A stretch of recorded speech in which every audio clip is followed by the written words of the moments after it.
Très bonjour tout le monde. Ça fait du bien de louer Dieu ensemble. Pour moi, c'est vraiment un honneur de pouvoir amener la parole. Je le fais avec crainte et tremblement devant Dieu pour amener la parole avec justesse. Donc, j'aimerais commencer en prière. Éternel, oui, c'est toi qui a inspiré cette parole. C'est toi qui nous la donne. Merci pour ton esprit qui nous permet de la comprendre. Père, je te prie que les paroles qui sortent de mes lèvres soient tes paroles. Je te prie d'ouvrir l'entendement de mes frères et sœurs pour qu'ils puissent te voir encore plus comme qui tu es, comme le Dieu d'éternité. Seigneur, parle à chacun de nos cœurs, parle-nous. Que notre révérence envers toi soit plus grande, que notre adoration envers toi soit plus grande. Amen.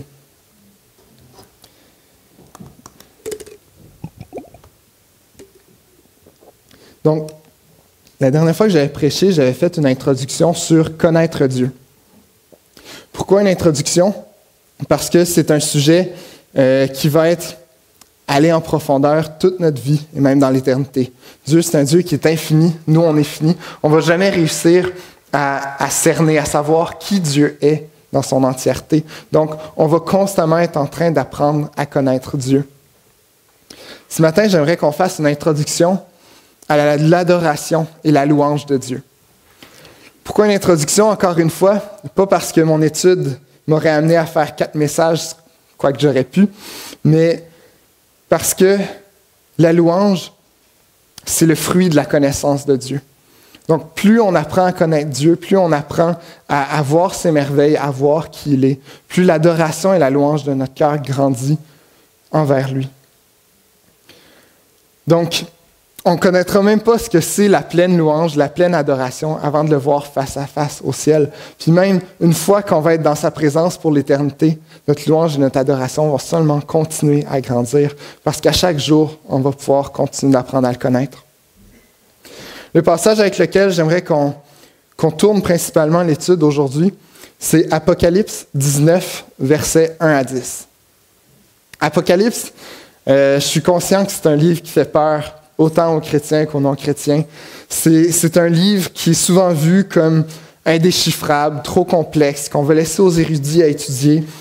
C'est un livre qui nous parle de la révélation du futur, qu'on va peut-être mieux comprendre seulement une fois que les choses vont arriver. C'est un livre qu'on voit souvent comme mystérieux puis qu'on ne peut pas comprendre. Donc, on a tendance à le laisser de côté. Mais j'aimerais vous poser une question. Est-ce que Dieu aurait mis un livre dans sa parole qui serait utile seulement à quelques personnes à un moment donné dans l'histoire? Ou est-ce que toute écriture est inspirée de Dieu et utile pour enseigner, pour convaincre, pour corriger, pour instruire dans la justice, afin que l'homme de Dieu soit accompli et propre à toute bonne œuvre, comme Paul dit à Timothée dans 2 Timothée 3, 16 à 17. Donc c'est pour ça que j'aimerais qu'on se penche sur ce livre-là. La signification du livre Apocalypse, le titre, ça signifie une révélation ou un dévoilement. Ça commence en tant que révélation de Jésus-Christ. Donc, l'introduction du livre nous dit qu'il va nous présenter, il va nous révéler Christ, il va nous révéler Dieu dans sa Trinité, dans sa gloire. On va voir Dieu qui donne un message d'espérance à son Église. J'aimerais qu'on lise le passage avec une vision différente que celle qu'on a souvent de ce livre-là. Souvent, on a justement, comme j'ai dit, l'idée que l'Apocalypse parle de la fin du monde. C'est le sujet qu'on connaît le plus. Ou il parle du jugement de Dieu. Ou il parle de l'arrivée du nouveau monde qu'on attend patiemment. Mais j'aimerais vous suggérer, comme on va le voir dans le passage, que l'Apocalypse, son but premier, son thème premier, c'est la gloire de Dieu. Qu'on puisse se pencher sur la gloire que Dieu nous révèle au travers de sa puissance, de sa grandeur, la gloire qu'il nous révèle au travers de sa souveraineté et de sa majesté qui nous reflète dans ce livre-là. Donc on va lire le passage d'Apocalypse 19, 1 à 10.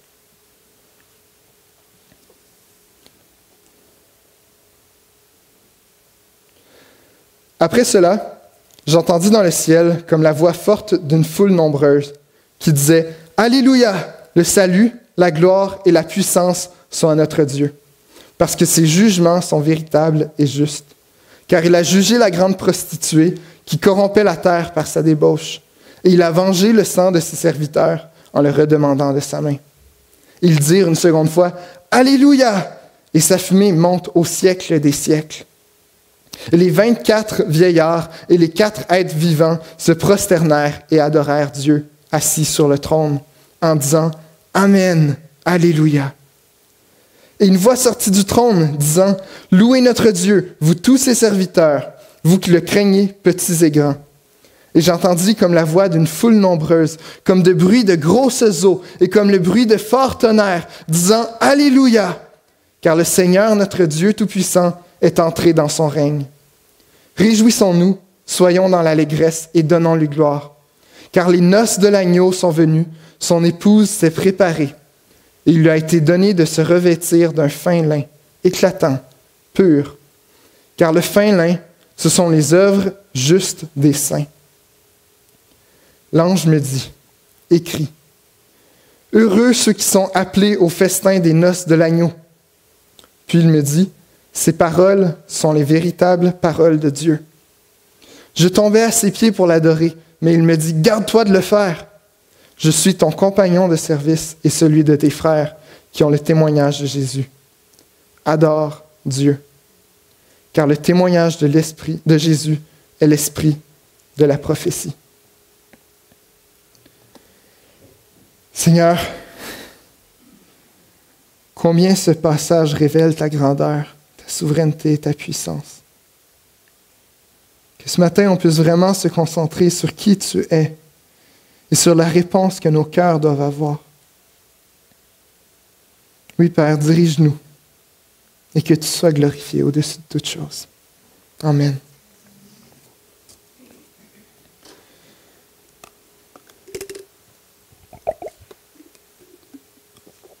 L'Apocalypse est rempli d'images, de symboles que souvent on aimerait pouvoir étudier, qu'on aimerait approfondir. Mais c'est des images qu'on ne peut pas interpréter si on les prend hors de leur contexte. La grande majorité, voire la quasi-totalité des chiffres et des symboles tirent leur source de l'Ancien Testament. Donc, la seule manière qu'on peut les interpréter, c'est en retournant dans l'Ancien Testament et voir qu'est-ce que ça signifie.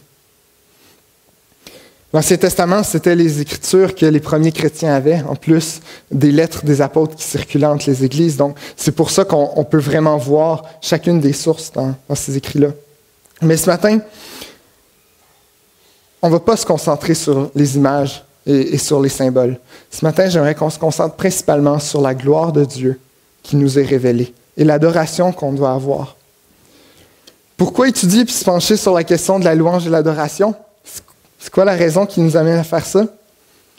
Parce que c'est le but suprême de l'Église. Le but suprême de l'Église, c'est d'adorer Dieu. John Piper dit quelque chose que j'aime bien. Il dit, le but suprême de l'Église, ce n'est pas la mission, c'est l'adoration. Si la mission existe, c'est parce que l'adoration n'existe pas. Suivez-moi. On voit que Jésus, en partant, il a donné une mission à l'Église, aux disciples, aux apôtres et à tous les disciples. Dans Matthieu 28, 18 à 20, il est écrit « Jésus s'étant approché, leur parlant ainsi. Tout pouvoir m'a été donné dans le ciel et sur la terre. Allez, faites de toutes les nations des disciples, les baptisant au nom du Père, du Fils et du Saint-Esprit, et enseignez-leur à observer tout ce que je vous ai prescrit. Et voici, je suis avec vous tous les jours jusqu'à la fin du monde. » Jésus nous a donné cette première mission qui est de faire d'évangélisation, d'annoncer l'Évangile, d'annoncer la bonne nouvelle. Mais le but d'annoncer cette bonne nouvelle-là, c'est de glorifier Dieu, pour adorer Dieu. Un jour, tout le monde va connaître l'existence de Dieu, tout le monde va voir Dieu, tout le monde va adorer Dieu. Puis à ce moment-là, la mission aura peu d'utilité. Mais l'adoration, elle va continuer éternellement. Ce matin, on va regarder la louange de l'adoration de Dieu sous 3 angles différents au travers du passage qu'on va étudier. Le premier, c'est la louange de Dieu quand il accomplit ses jugements. Le deuxième, c'est la louange de Dieu dans son règne et son autorité. Et le troisième, c'est la louange de Dieu dans la joie et l'allégresse. Donc, juste avant de rentrer dans les points, j'aimerais avant tout définir qu'est-ce que la louange et qu'est-ce que l'adoration. L'adoration nous est premièrement démontrée dans l'Ancien Testament, donc dans les écrits hébreux. Puis le terme hébreu qui est utilisé pour définir l'adoration, ça veut dire se prosterner. C'est une image qui démontre quelqu'un qui se prosterne devant Dieu. L'image signifie une position de soumission, une position d'être dans l'admiration, dans la reconnaissance, dans la contemplation de l'objet de son adoration. John Piper, encore une fois, il dit « L'adoration, c'est un acte conscient qui révèle combien grand et glorieux Dieu est.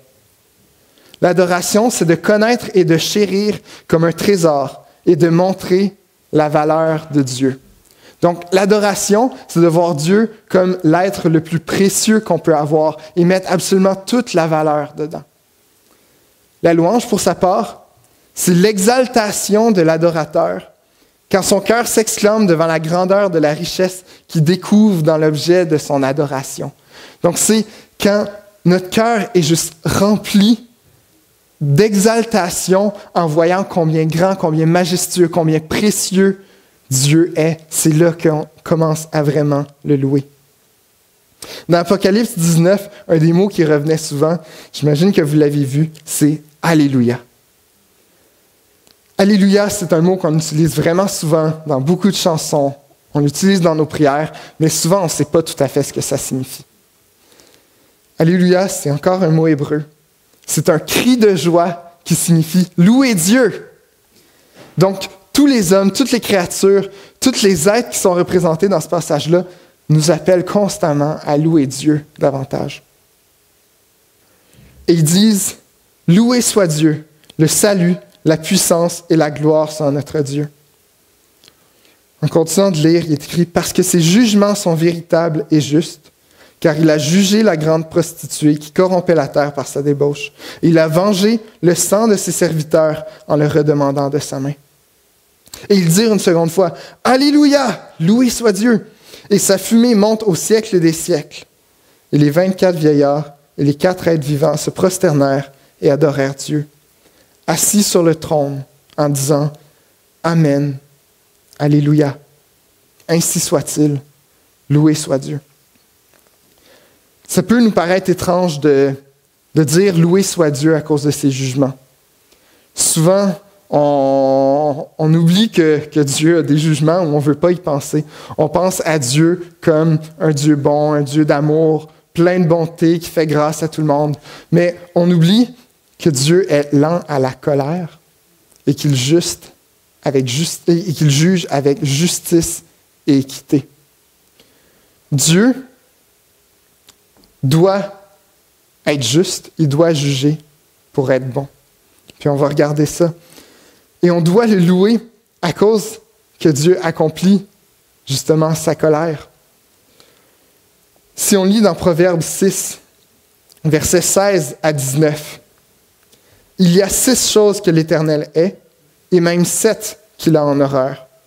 Les yeux hautains, la langue menteuse, les mains qui répandent le sang innocent, le cœur qui médite les projets iniques, les pieds qui se hâtent de courir au mal, le faux témoin qui dit des mensonges, et celui qui excite des querelles entre frères. » Dieu étant bon, il aime des choses, il doit aussi haïr des choses.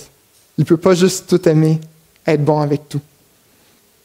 Donc Dieu est juste, et en haïssant des choses, il accomplit sa justice. Il doit punir le péché, parce que lui, il est parfait. Ailleurs dans la Bible, on voit d'autres passages où Dieu est loué à cause de l'accomplissement de sa justice. Entre autres, le psaume 75, versets 8 à 11. « Mais Dieu est celui qui juge. Il abaisse l'un et il élève l'autre. Il a dans la main de l'Éternel une coupe où fermente un vin plein de mélange. Il en verse et tous les méchants de la terre sucent, boivent jusqu'à la lie.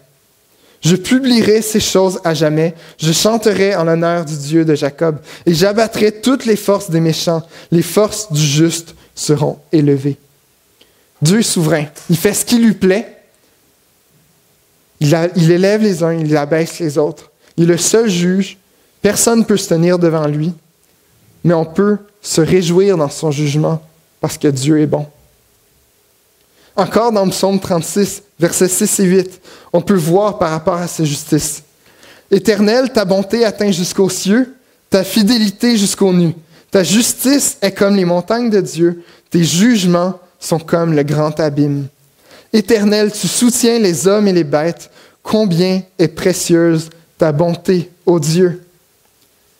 On voit vraiment que les jugements de Dieu font partie de sa bonté, parce qu'en jugeant les méchants, il libère et il fait grâce à ses enfants. Si on revient dans l'Apocalypse, cette fois-ci au chapitre 16, versets 4 et 7, 4 à 7, on voit encore le lien entre le jugement de Dieu contre la prostituée, contre le monde et la louange de Dieu. Apocalypse 16, versets 4 et 7. Le troisième ange versa sa coupe dans les fleuves et dans les sources d'eau. Ils devinrent du sang. Et j'entendis l'ange des eaux qui disait, « Tu es juste, toi qui es et qui étais. Tu es saint parce que tu as exercé ce jugement. Car ils ont versé le sang des saints et des prophètes, et tu leur as donné du sang à boire, et ils le méritent. » Et j'entendis un autre ange qui de l'autel disait, « Oui, Seigneur Dieu Tout-Puissant, tes jugements sont véritables et justes. » En ce moment, chacun de nous, on vit des moments difficiles, on souffre. Peut-être pas ici, mais on a des frères et sœurs ailleurs dans le monde qui sont persécutés, qui chaque jour pour leur vie doivent se cacher à cause de leur foi en Jésus-Christ. Si leur famille le savait, ils pourraient être mis à mort. Ces personnes-là attendent à chaque jour une délivrance. Nous, à chaque jour, peu importe ce qu'on vit, on attend une délivrance, des souffrances. Mais si on met notre espoir, notre confiance en Dieu, on peut avoir cette espérance dans son secours. On sait, on peut le croire, qu'un jour, nos souffrances vont être plus, puis on va être délivré de toutes nos détresses. En revenant dans l'Apocalypse 19, on voit que Dieu a vaincu cette prostituée-là qui s'enivre du sang des saints. On voit qu'il l'a vaincu, puis à cause qu'il l'a vengé, on peut s'en réjouir. C'est un espoir qu'on peut avoir et qu'on peut tenir fermement, qu'un jour, Dieu va vaincre le monde et va nous délivrer. Mais dans nos détresses présentes, quand tout semble juste trop difficile, quand on aime mieux regarder ailleurs, quand les mauvais désirs, quand les plaisirs du moment sont plus attrayants que l'attente des vrais plaisirs, quand la louange du monde semble plus réelle que la louange de Dieu, quand notre cœur aime davantage le péché que Dieu, puis quand notre cœur n'aime pas le fait que Dieu appelle notre péché, péché. Quand la vie semble juste pas juste, quand on recherche la justice et que Dieu semble prendre son temps, quand nos standards semblent être meilleurs que ceux de Dieu, puis quand dans notre cœur on vit une telle souffrance qu'on préférait que Dieu ne soit pas pour que nous on puisse être, comment est-ce qu'on peut l'adorer? Comment est-ce qu'on peut le louer? Quand on vit cette détresse-là, ces sentiments d'injustice-là, on ne peut pas le louer. Puis même si on voulait, notre cœur est souvent juste trop déchiré pour le louer. On est trop dans la souffrance. Si on ne croit pas que Dieu est notre justice, on ne peut pas l'adorer. Si on ne croit pas que Jésus nous a fait justice et nous justifie à chaque jour, on ne peut pas l'adorer. Alors oui, notre espoir de pouvoir dire un jour, gloire à Dieu, le salut, la puissance et la gloire sont à notre Dieu. Il faut savoir que Dieu siège au-dessus de tout. C'est lui qui a fait le ciel et les étoiles, c'est lui qui a donné le souffle de la vie à l'homme et c'est lui qui a le droit de le reprendre. C'est lui qui connaît les plans et les actions, c'est lui qui connaît nos pensées secrètes. Absolument rien est caché devant l'Éternel. Alors, quel meilleur juge est-ce qu'on pourrait avoir? Pour adorer Dieu, On doit croire qu'il est Dieu, qu'il est qui il dit être. Et on doit avoir confiance dans sa parole. Et quand on souffre, quand on vit des injustices, une des choses qu'on doit se rappeler, Dieu dit dans Deutéronome 32, 35, « À moi la vengeance et la rétribution. Car leur pied chancellera, car le jour de leur malheur est proche, et ce qui les attend ne tardera pas. » Dieu venge ses enfants. Il nous vient en délivrance. On doit croire que Dieu est assez concerné par notre situation et qu'il est capable de venir nous délivrer, que Dieu se porte garant de nous. Quel meilleur juge est-ce qu'on pourrait avoir sur le tribunal que celui qui connaît parfaitement, absolument tous les faits, tous les gestes, toutes les pensées, toutes choses. Lui, il sera plaidé pour l'innocent. Il sera délivré l'opprimé. Il sera condamné. Il sera être notre salut. Comme on peut lire dans Romains 11, 33 à 36. « Ô profondeur de la richesse, de la sagesse et de la science de Dieu, que ses jugements sont insondables et ses voies incompréhensibles. Car qui a connu la pensée du Seigneur? Ou qui a été son conseiller? Qui lui a donné le premier pour qu'il ait à recevoir en retour? C'est de lui, par lui et pour lui que sont toutes choses, à lui la gloire dans tous les siècles. Amen. » Dieu, c'est l'ultime, le dernier et le premier et le dernier. C'est lui qui décrète toutes choses, c'est lui qui forme toutes choses selon son plan. Il est l'auteur de toutes choses et c'est lui qui fait tout selon son bon vouloir. Dieu est le bienheureux qui prend plaisir dans l'œuvre de ses mains. C'est en lui qu'on peut placer tout notre espoir, tout notre réconfort et toute notre justice. Parce qu'il est parfait et il ne change pas, il est immuable. Son amour pour nous ne passera jamais. On peut avoir cette assurance-là. On peut avoir cette assurance quand on place notre confiance en lui. Qu'un jour, on va dire, « Loué soit Dieu, le salut, la puissance et la gloire sont à notre Dieu, parce que ses jugements sont véritables et justes. » Parce que c'est lui, le seul Dieu, le seul juge, et il nous délivrera. Aucune injustice fera partie de l'héritage de ses enfants, de ceux qui trouvent leur refuge en lui. Pour passer au deuxième point, on va lire le verset 5 d'Apocalypse 19.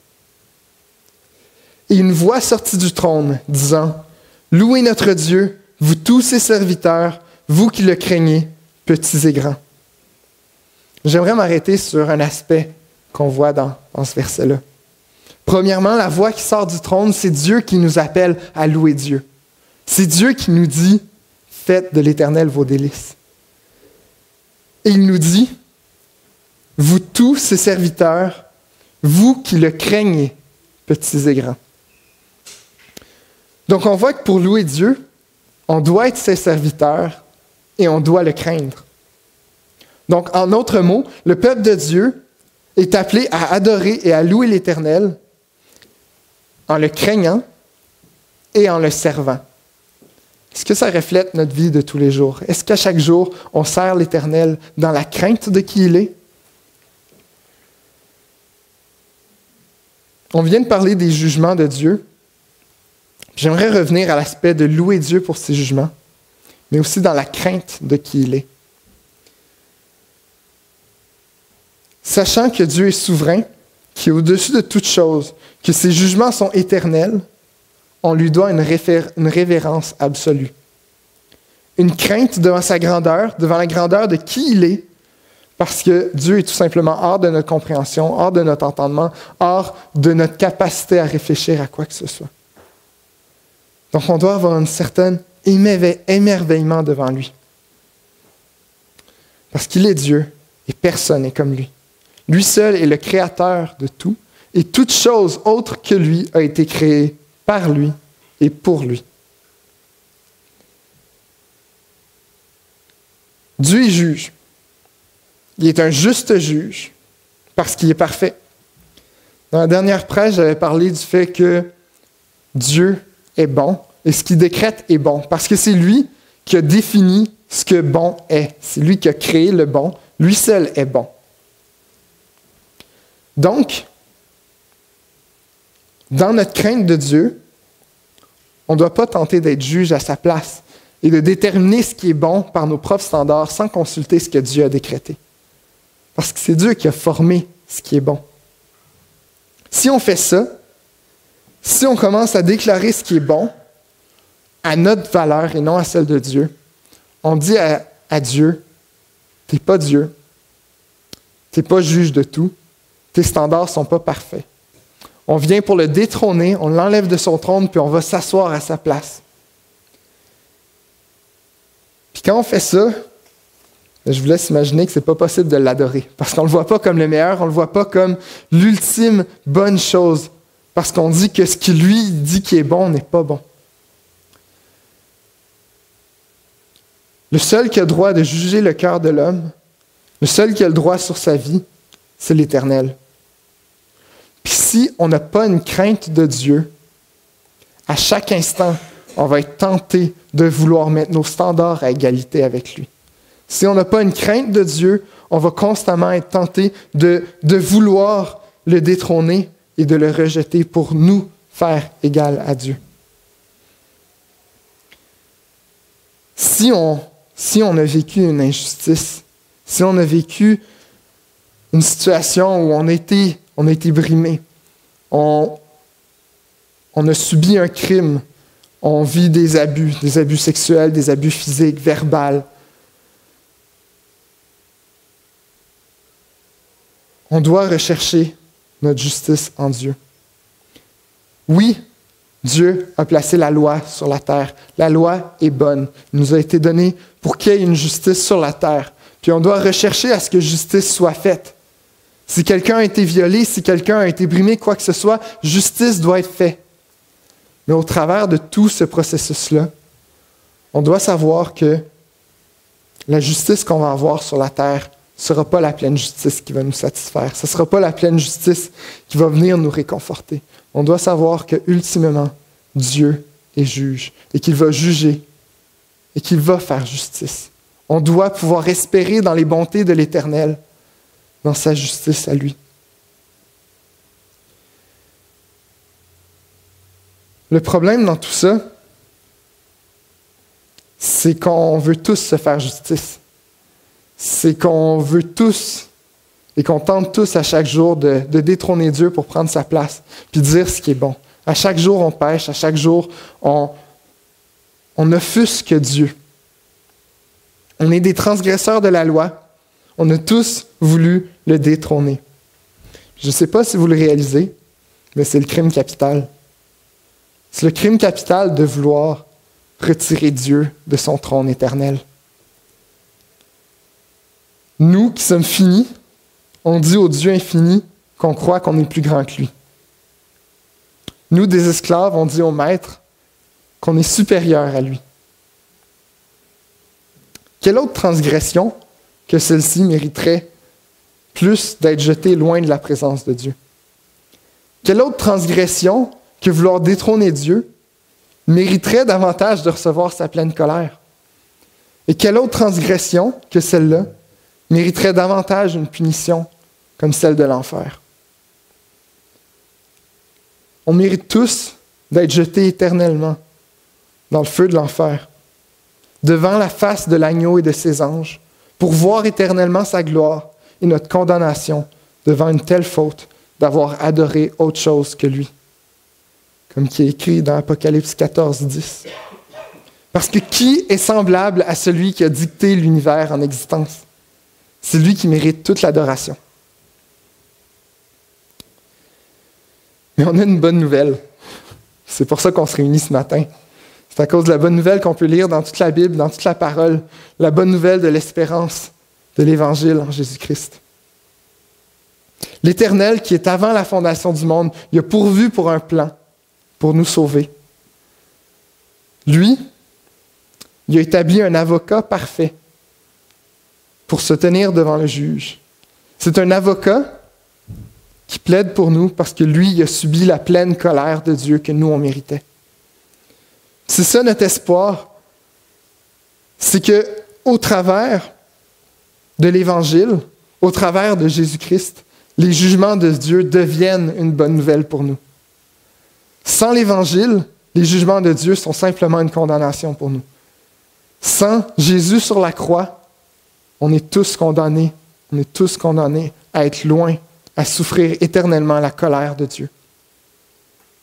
Mais maintenant qu'on a cette assurance, qu'on est justifié, qu'on est pardonné devant Dieu, on peut vraiment adorer Dieu, on peut vraiment le louer.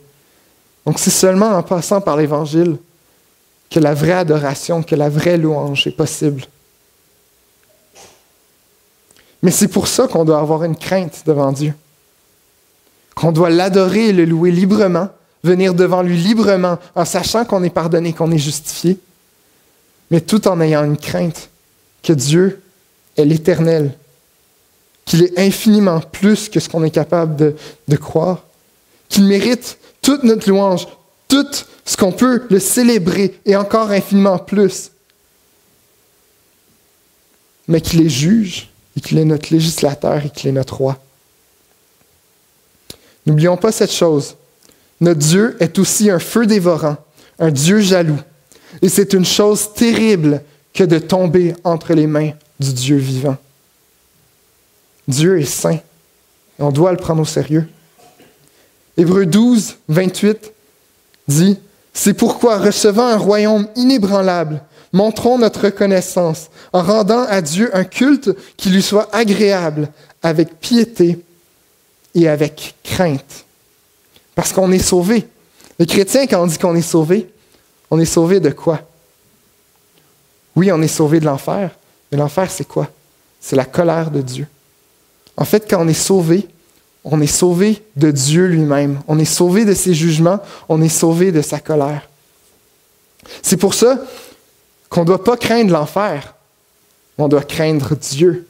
Parce que Dieu a créé l'enfer pour être la place où il déverse sa colère contre ceux qui le déshonorent, qui ne l'honorent pas comme étant Dieu.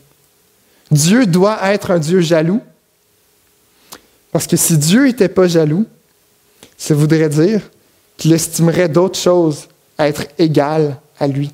Si Dieu acceptait qu'on offre la louange à d'autres, ça veut dire que Dieu serait correct, il accepterait que d'autres choses soient semblables à lui. Puis s'il faisait ça, ça veut dire que lui-même serait coupable d'idolâtrie. Donc Dieu doit être un Dieu jaloux. Il doit être un Dieu qui juge, un Dieu juste, parce qu'il est au-dessus de tout. Donc étant dans la crainte, donnant toute l'honneur et la gloire au Dieu souverain qui a choisi de nous sauver, on peut avoir une assurance devant lui, en sachant que nos iniquités, nos transgressions ont été pardonnées et justifiées par l'œuvre de la croix en Jésus. Donc, sachant que l'Éternel va juger le monde, que rien n'est caché devant sa face, sachant qu'il a porté ses regards vers nous et qu'il nous a rendus agréables devant lui, c'est à ce moment-là que nos yeux peuvent se tourner vers lui, que sa grâce peut venir illuminer notre visage, que nos cœurs peuvent commencer à se remplir de louanges pour le grand et saint Dieu qu'on a. Parce que c'est là que notre cœur peut vraiment tressaillir de joie et d'adoration devant la personne de Dieu, devant la grandeur de ses œuvres. Parce que c'est lui qui est le seul juge, le seul justificateur et le seul qui condamne.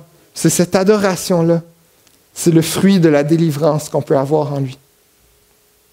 Lisons le psaume 34, 7 à 12.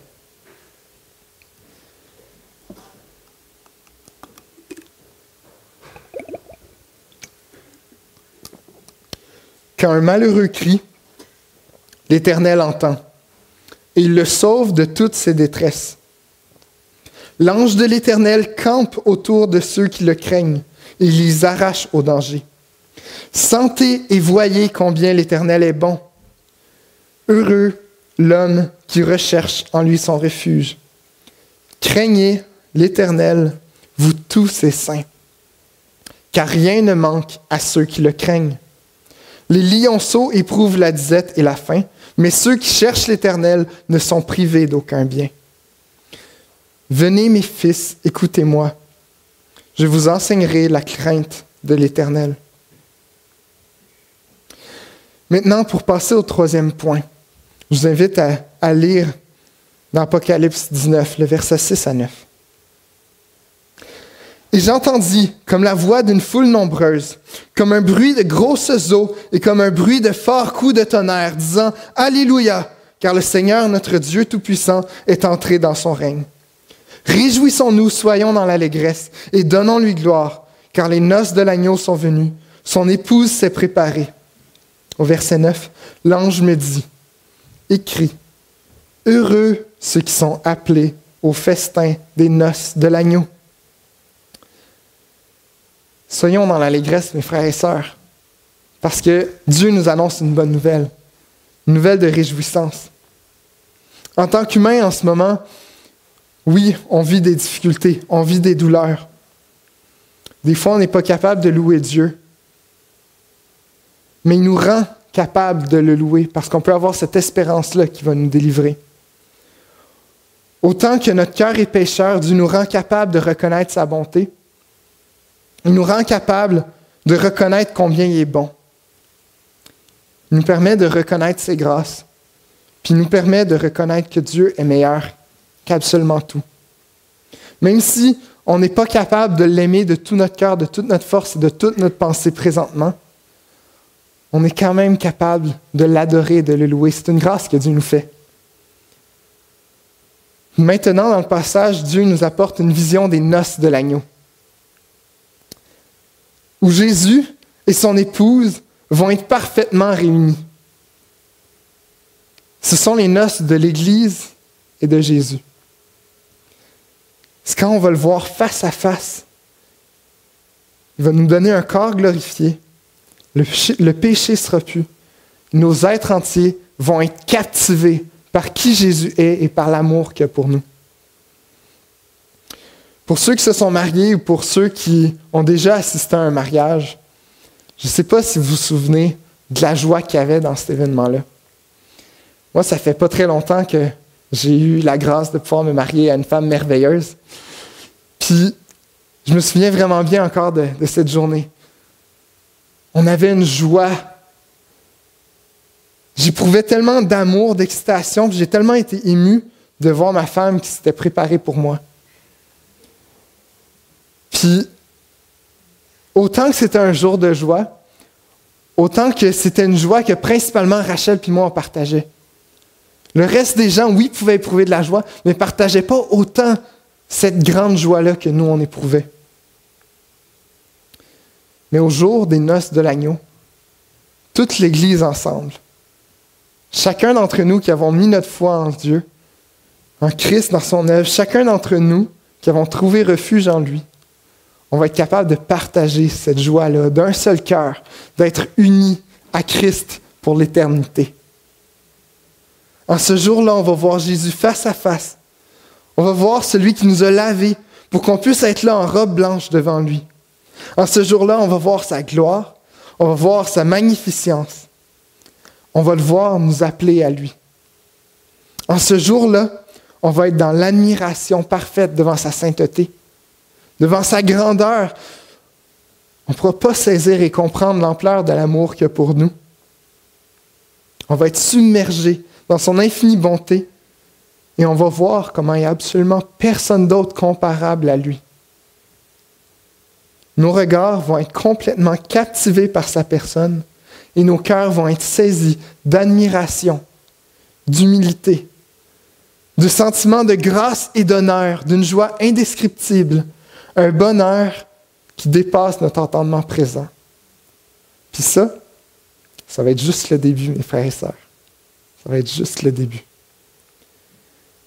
Toute l'attention de nos pensées, toute l'affection de nos cœurs vont être rivés sur Jésus et l'amour qu'il y a pour nous. Et nos cœurs vont déborder de reconnaissance. Et on aura comme réponse à son amour l'adoration ultime pour la gloire de Dieu. La louange qui va être dans les cieux va être si parfaite et si puissante que Jean utilise des imageries pour démontrer comment fort que c'est. Souvent, dans les traditions hébraïques, pour mettre un emphase sur quelque chose, il le répétait 2 fois. Mais ici, Jean utilise une image, il le répète 3 fois sous 3 angles différents. Il dit, pour exprimer la grandeur, la force de la louange, il parlait d'une voix d'une foule nombreuse, ensuite de bruit de grosses eaux, et finalement de bruit de forts coups de tonnerre, tous disant « Gloire soit rendue à Dieu ». J'aimerais vous raconter une anecdote. Je ne sais pas si vous avez déjà été dans un stade pour regarder un match, un sport quelconque. Il y a plusieurs années, j'étais en Ouganda, j'ai été voir un match de soccer. Le stade n'était pas plein, mais la foule était tellement énergique, on n'arrivait pas à se parler, il y avait tellement de bruit, le son était tellement fort, on ne pouvait pas s'entendre. Mes oreilles bourdonnaient, c'était constant. Constant. Puis quand je suis sorti de là, mes oreilles bourdonnaient encore. Tout le son qu'il y avait, j'avais l'impression que c'était étouffé, sourd, que j'entendais plus. Mais imaginez que cette force-là, c'est infiniment insignifiant à comparer de la force de la louange qu'il va avoir à Dieu. Parce que Dieu mérite la louange et l'adoration parfaite. Donc imaginez que même notre corps présent ne pourrait pas survivre à la louange qu'il va avoir dans les cieux. On a besoin d'avoir ce corps glorifié-là, sinon même nos tympans exploseraient. On ne pourrait pas supporter la louange qu'il va avoir aux cieux. Dans 1 Chroniques 29, 11, il est écrit « À toi, Éternel, la grandeur, la force et la magnificence, l'éternité et la gloire, car tout ce qui est au ciel et sur la terre t'appartient. À toi, Éternel, le règne, car tu t'élèves souverainement au-dessus de tout. » Sur la nouvelle terre, pour l'éternité, absolument tout va acclamer et adorer Dieu. Je sais qu'en ce moment, on peut vivre des situations difficiles où tout semble juste, injuste, trop dur. On peut vivre des deuils, des épreuves, des tourments, des tristesses, des combats contre le péché qui reviennent jour après jour après jour. On peut vivre des moments où on est simplement totalement déprimé, totalement abattu par tout ce qui se passe. Je sais que ce matin, probablement plusieurs personnes ici qui se mettent un sourire sur le visage pour essayer de fondre dans la masse, pour essayer de faire semblant que tout va bien. Mais quand vous rentrez à la maison, c'est le contraire. Vous souffrez. Vous avez hâte d'être délivré. Votre cœur est abattu. Puis présentement, c'est possible que tu aies écouté cette prêche-là puis que tu dises c'est bien beau, mais j'ai trop mal. J'ai trop mal, puis je ne sais pas comment louer Dieu, je ne sais pas comment arriver à ça. Je compatis avec toi, mon frère, ma sœur. Puis mon cœur veut aussi crier avec toi. De jusqu'à quand, Dieu? Jusqu'à quand? Seigneur, reviens bientôt. On peut s'attacher à une espérance. On a une espérance au travers des douleurs, au travers des tristesses, au travers des difficultés. On a une espérance. C'est qu'un jour, Dieu va essuyer toutes nos larmes. Un jour, il n'y aura plus de souffrance. Un jour, il n'y aura plus de douleur. Dieu n'est pas insensible à notre situation sur la terre. Même Jésus, quand il est venu vivre sur la terre, il a été appelé homme de douleur, habitué à la souffrance. Jésus a été éprouvé de la même manière que nous, et encore plus. Il connaît nos souffrances, il connaît nos douleurs. Dieu est celui qui fait miséricorde, il est le Dieu de toute compassion et de toute consolation.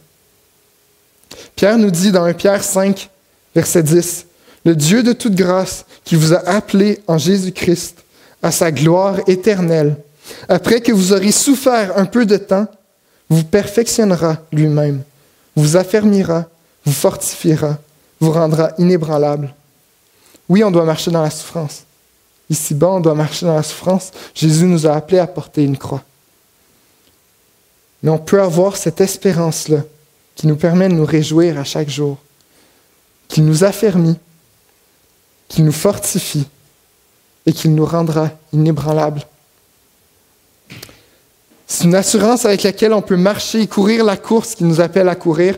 C'est avec assurance qu'on peut espérer dans son salut. C'est dans l'espérance, au travers des jours difficiles, qu'on a cette assurance-là, qu'on peut s'attendre à Dieu, qu'on peut s'attendre à son secours.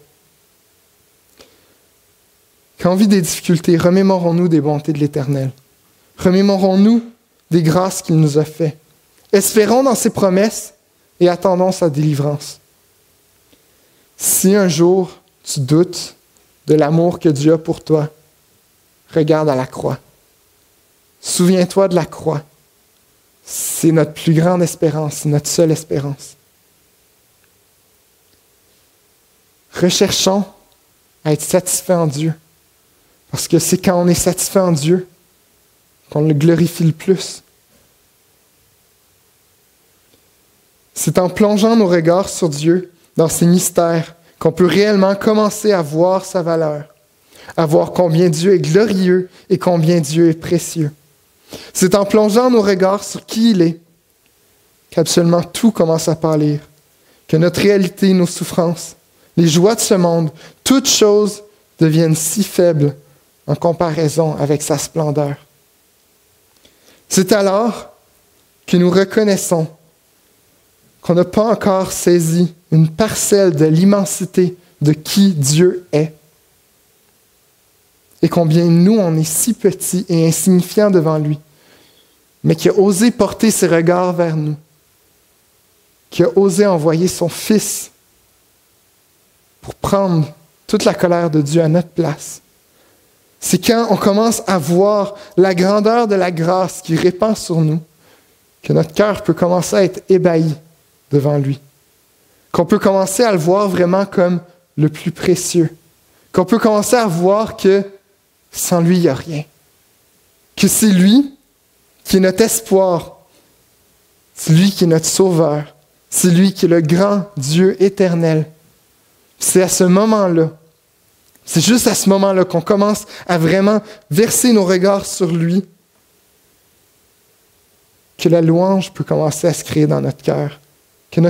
Qu'on peut vraiment commencer à l'adorer et le voir comme Dieu au-dessus de tout. J'aimerais inviter Louise et Robert pour un dernier chant, mais avant qu'on fasse le chant, vous pouvez venir pour vous installer. Je vais lire le psaume 96.